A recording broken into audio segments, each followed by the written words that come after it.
Propagation d'une perturbation transversale. Une onde mécanique est créée à la date t égale à 0 à l'extrémité est d'une corde. Elle se propage à la célérité v. La figure suivante représente à un instant t égale 8 millisecondes la forme de la perturbation. Les points A, B, C et D sont des marques tracées sur la corde. 1. Préciser les directions et les sens de mouvement des points A, B, C et D.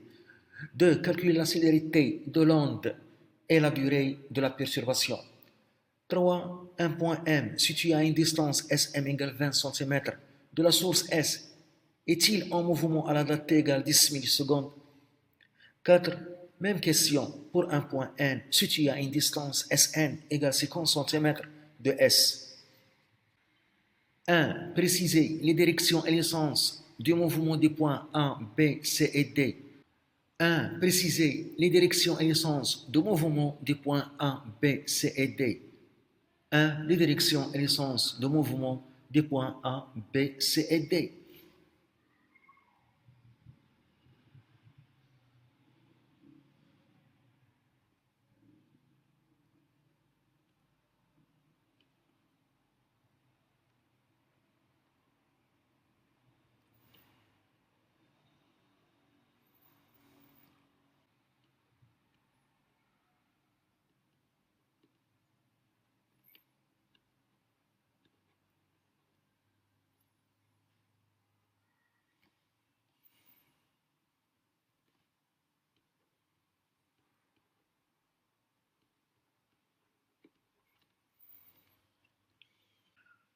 On a une onde transversale, donc la direction de mouvement de chaque point de la corde est perpendiculaire à la direction de propagation. Les directions sont perpendiculaires.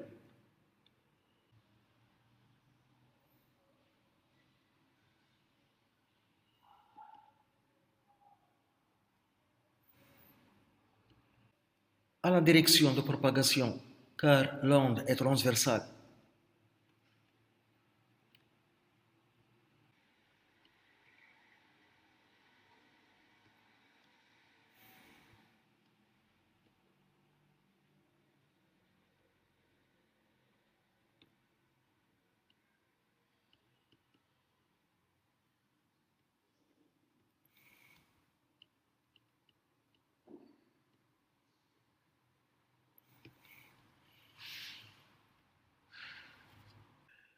Chaque point répète le mouvement du point le plus proche qui se trouve avant.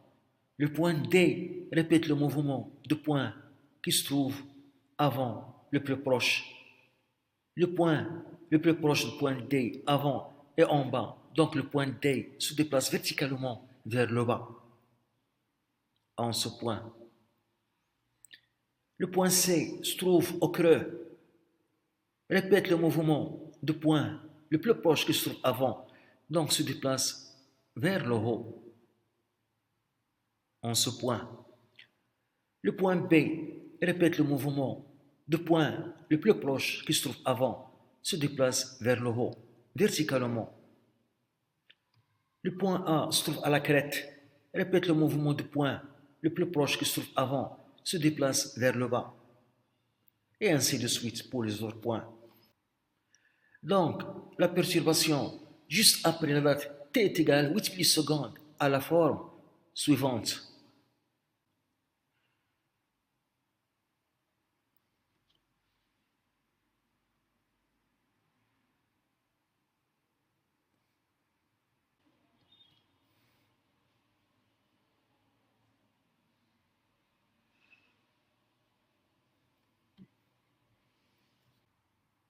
On a montré donc que les points A et D se déplacent verticalement vers le bas et les points C et B se déplacent verticalement vers le haut.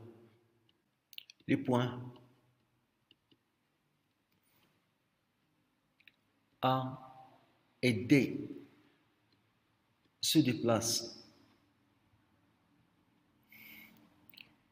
verticalement, verticalement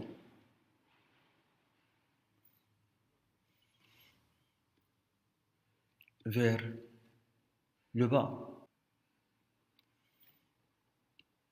Et les points B et C se déplacent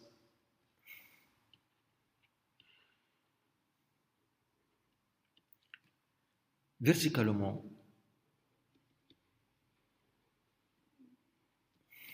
vers le haut.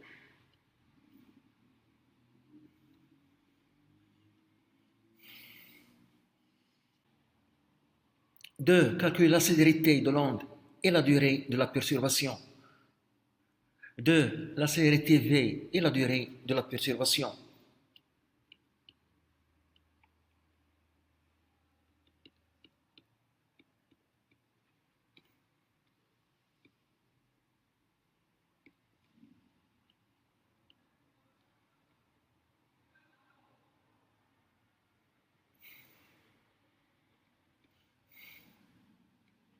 Delta T.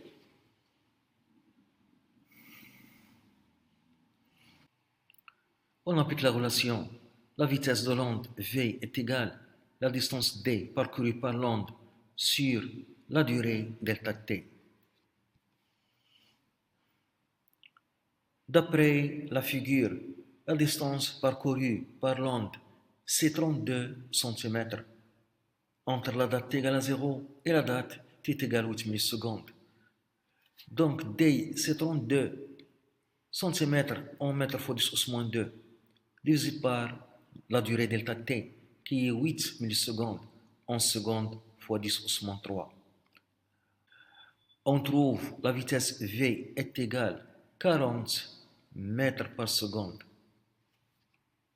Pour calculer la durée de la perturbation, on applique la même formule. La vitesse V est égale à la distance sur delta t. Mais dans ce cas, lorsque delta t est la durée de la perturbation, d est la longueur de la perturbation. La longueur de la perturbation, c'est entre 20 cm et 32 cm. C'est 12 cm la longueur de la perturbation. Donc ici, c'est la longueur de la perturbation pliée sur la durée de la perturbation delta t. Donc, delta t qu'on cherche est égal à la longueur de la perturbation qui est égale à 12 cm sur la vitesse v. Donc, est égal à 12 cm en mètres fois 10 moins 2 divisé par la vitesse 40 mètres par seconde. On trouve la durée de la perturbation delta t est égal à 0,003 secondes, qui est égal à 3 millisecondes. 3. Un point M situé à une distance SM égale 20 cm de la source S. Est-il en mouvement à la date t égale 10 millisecondes?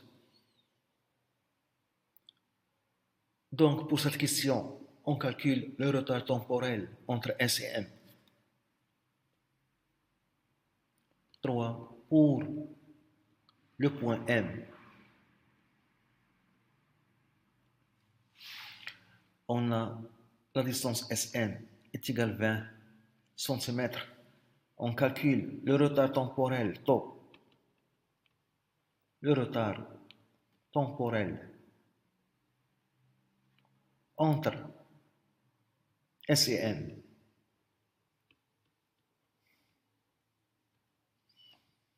τ est égal à la distance SM sur la vitesse V, 20 cm en mètres fois 10 moins 2, divisé par 40. On trouve 0,005 secondes, qui est égal à 5 millisecondes. Donc, à la date τ égale 5 millisecondes, l'onde arrive au point M. L'onde, ou bien la perturbation, arrive au point M à la date t est égal à 5 millisecondes. Et la durée de la perturbation, c'est 3 millisecondes. Donc, l'onde quitte le point M à la date 5 millisecondes plus la durée de la perturbation 3 millisecondes à la date 8 millisecondes. L'onde arrive au point M à la date t égale 5 millisecondes et la durée de la perturbation 3 millisecondes. Donc l'onde quitte le point M à la date 5 millisecondes plus la durée de la perturbation 3 millisecondes à la date 8 millisecondes. L'onde ou bien la perturbation quitte le point M. L'onde ou bien la perturbation quitte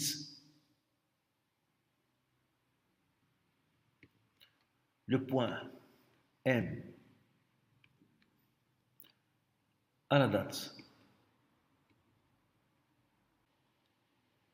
date t est égal 5 plus 3 est égal 8 millisecondes.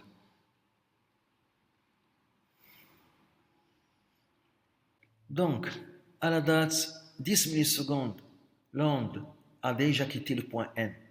Le point M se trouve au repos à la date 10 millisecondes.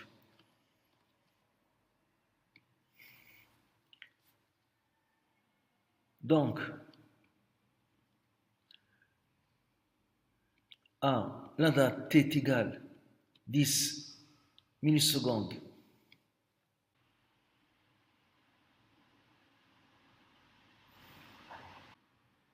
l'onde ou bien la perturbation a déjà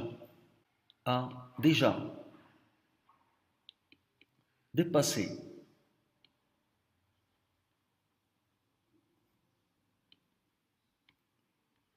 le point M. Le point M se trouve au repos.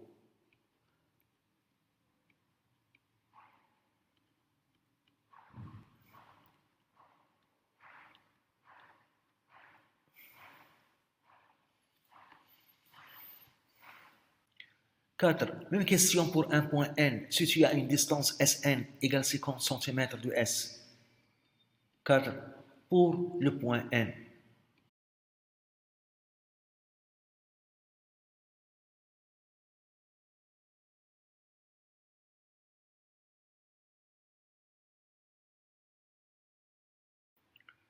On calcule le retard temporel entre S et N.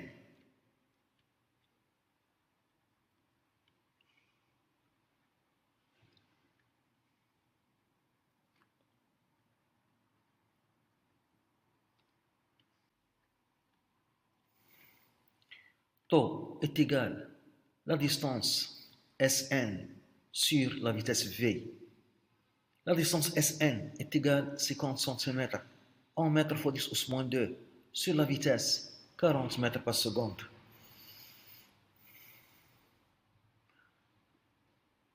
On trouve tau est égal à 0,0125 secondes, qui est égal à 12,5 millisecondes.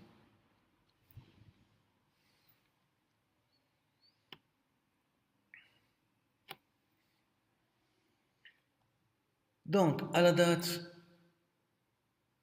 t égale 12,5 millisecondes, l'onde arrive au point N. Donc, à la date 10 millisecondes, le point N est encore immobile.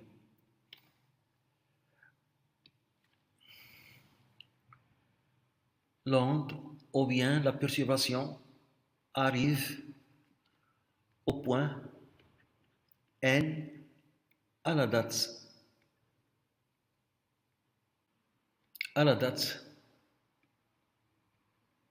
t est égal à 12,5 millisecondes.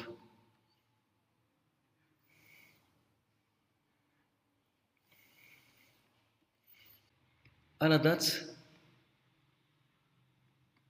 t est égal à 10 millisecondes. Le point N est encore immobile.